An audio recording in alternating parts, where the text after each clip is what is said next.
आखिर क्यों हो गई थी माँ पार्वती भगवान शिव से रुष्ट, नाराज?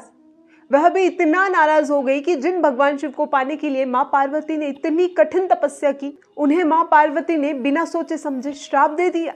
आखिर क्या श्राप दिया और क्यों दिया? तो कुछ पौराणिक मान्यताओं के अनुसार एक बार माँ पार्वती ने भगवान शिव के आगे चौसर खेलने की इच्छा प्रकट की। भोलेनाथ ने देवी की इच्छा को स्वीकार कर उनके साथ चौसर खेलने लगे, किंतु जैसे ही खेल आरंभ हुआ, माँ पार्वती भोलेनाथ को हर बाजी में मात दे रही थी। माँ पार्वती से सब कुछ हारने के पश्चात भोलेनाथ पत्तों के वस्त्र को पहनकर गंगा के तट पर चले गए। भगवान शिव के जाने से माता पार्वती चिंतित थी और जब ये बात कार्तिकी को पता चलती है तो वह माता पार्वती के पास आकर अपने पिता की हारी हुई वस्तुओं को मांगते हैं, किंतु खेल के नियम के विरुद्ध बताकर माँ पार्वती भोलेनाथ की वस्तुओं को देने से इनकार कर देती है। तब कार्तिकेय और माँ पार्वती चौसर की एक बाजी खेलते हैं जिसमें माँ पार्वती हार जाती हैं और उसके पश्चात कार्तिकेय माँ पार्वती से भोलेनाथ की समस्त वस्तुओं को लेकर भोलेनाथ के पास गंगा तट पर पहुंच जाते हैं।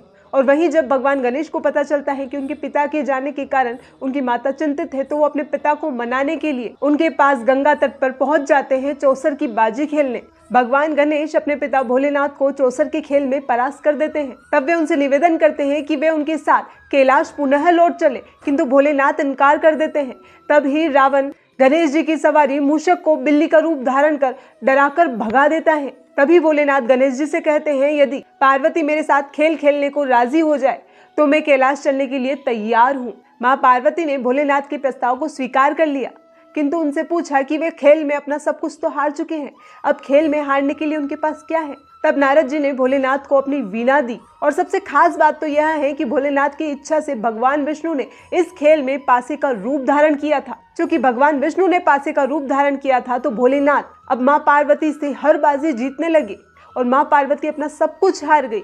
गणेश जी भगवान विष्णु और भोलेनाथ की चाल समझ गए। उन्होंने सारी बात अपनी माता को बता दी, जिससे माता क्रोधित हो उठी। तब रावण ने माँ का क्रोध शांत करने का उन्हें समझाने का प्रयास किया, किंतु माता शांत नहीं हुई और उन्होंने क्रोध में आकर भोलेनाथ को श्राप दिया कि आपके सर पर सदैव गंगा का भार रहेगा। और चूंकि रावण ने भी भोलेनाथ का साथ दिया तो माँ पार्वती ने रावण को भी श्राप दिया कि उसकी मृत्यु भगवान विष्णु के हाथों ही होगी। क्या इससे पहले तक आपको ये कथा पता थी? यदि हाँ तो कमेंट सेक्शन में अवश्य बताएं। प्रेम से बोलिए जय भोलेनाथ।